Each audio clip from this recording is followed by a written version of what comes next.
Hey guys, NinjaGuy X here on Force Cars Gaming, and today we'll be reviewing Ben 10 Power Trip on Google Stadia.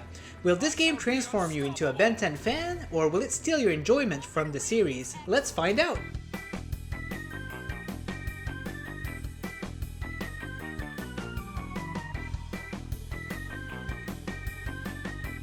So for those of you who doesn't know, Ben 10 is actually a pretty long running series with over 400 episodes now. It started back in 2005 on Cartoon Network. Unfortunately, I was at an age where these types of cartoon didn't interest me anymore and I never looked into it. So I thought to myself that this game could be great for me to actually understand the story of the series. What you're looking at right now in terms of character design is a reboot of the series that started airing in 2017, and the game was originally released in 2020, so the reboot was well established when you got to play the game. The story starts with Ben, his cousin Gwen, and his grandpa Max, who's on a quote-unquote boring European trip. But while they're driving, they've noticed some anomaly. While investigating, they realized that one of their enemy, Hex, was up to no good. Hex discovered a power crystal that can strip off all of Ben's alien's transformation power. Seeing at what the power crystals can do, Hex then leaves to find the three others for more power. This is how the story is set up, and that leaves you with two objectives: recover your alien transformation powers and prevent Hex from recovering the three other crystals. It's a pretty light story overall, and there's not much advancement when going through the main quests, but there's still one or two elements of surprise in there. You start the game with a linear experience where you have to go from point A to point B, but that changes pretty quickly. After making a few quests and gaining your first alien power, you are then free to explore the whole world of the game. You are assigned 3 main quests, which you can do in any order, and also some side quests and activities. Because of the 3 main quests that needs to be done for the same purpose, it can kind of sound repetitive, but they did keep me very interested and there was still enough variety. When I play a game aimed at a younger audience, I always keep my expectation low. In my personal experience, I've seen many kids games that were rushed due to making quick money and such. But so far man, from what I've seen from the publisher Outright Games, they're really bringing kids game to another level. And I'm going to tell you right now that, of all games I've tried from the publisher, Ben 10 Power Trip is my favorite game so far, and let me say why. Let's start with the combat. Ben cannot attack, so he has to rely on his alien transformations to attack the enemies. You can attack with the X and Y button, with a light and heavy attacks, respectively. It's fun to experience with these two buttons because different sequences leads to different combos. On top of that, all 6 aliens that you unlock has different type of combos that could be more advantageous depending on the battle that you're fighting. For example, the electric guy is really good against flying enemies because he can hook them and bring them close to him. You unlock aliens as you progress through the main quest, and what's cool about this is that every alien transformation has a cool ability that makes it easier to travel around the world. You know, I'm someone who likes speed in a game, and when I unlocked Accelerate, I was so happy at how fast you could travel through everywhere. This is just an example, but every alien's ability had a way to make things easier. As mentioned before, this is an open world game. That means that there's a bunch of collectibles.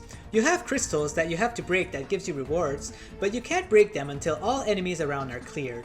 You have strange doors appearing everywhere that leads you to a small platforming section, and then you have collectible items that can be found around the world.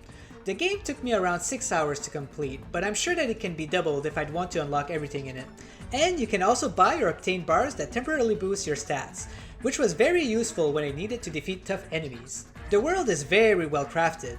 You have different environments for the 3 main quests. One of the quests has a small city, a swamp, rocky mountains, and forests. Another quest is more of a snowy setup with snowy mountain, a ski lodge, and a lake with small islands. And the other quest is a super big city with industrial components and lots of rails to grind with the Accelerate alien. You gain stat points by completing some of the activities like quests or collectibles. With these points you can increase your health, strength, or luck. Luck is like a chance to get a critical hit, which is pretty useful. After completing the game, I don't even think that I had any of the stats at even half of the max amount that you can put in there, so there was still a lot of activities that I missed out. The graphics are not the best out there, but they do the trick. I'd say that they're the same category as the PS2, GameCube, or Xbox generation. You don't see any reflection and the polygon count isn't too high. Although the colors are very attracting, and I'm going to say that it's very polished because I haven't seen any graphic glitches in the game. As a matter of fact, I haven't even seen any glitch in the game throughout my whole playthrough. So at a certain point at the beginning of the game, you get an introduction to Kevin Levin, but the character never develops more than this and you never see him again. Until I realized that he's meant to be your partner when you do local co-op. So if you want to play with a friend or a parent, it can absolutely be done. It's funny because I only noticed that you could do co-op in about 3/4 of the game. It's advertised on the Stadia main page, but it's just not really advertised inside the game. I didn't get a chance to try it out, but it does seem like a fun mode. There's even a challenge in a portal that can be done only in co-op. I'd love to try that someday. The music didn't do much to me. The game is pretty action-packed, and if you might have not noticed yet, I really enjoyed it, but I felt like the music didn't fit well with the game. It's a very toned down soundtrack and it felt like it was meant for a more kids friendly experience. I looked up the composer of the game, which is Wyatt Oberholzer, and I couldn't find much about his video game composing career. The only other game that I could find that he composed was Addams Family Mansion Mayhem. I'll have to look up that soundtrack, but overall I wish that he would have done more to it. Alright, hope you guys enjoyed my review of Ben 10 Power Trip. I went in the game with the mindset that it could potentially be an unpolished game, and I was pleasantly surprised at what it offered. The game kept me interested throughout, and it did feel like it was getting more and more fun as I was playing. I would have loved the game to be longer, and I do hope to see a sequel someday. I'll most likely jump back in the game someday to find the remaining collectibles. I can't find any cons other than the music, but it's such a minimal concern that it didn't really bother me. Thank you very much for watching, and make sure to hit that like button if you enjoyed the video, subscribe if you like the content, and comment on the video since we're always interested to hear what you have to say. You can find in the description below a 1-hour first look of the game from 4 cards and a 4-session playthrough on my channel that leads to the end of the game. Hope to see you on the next video.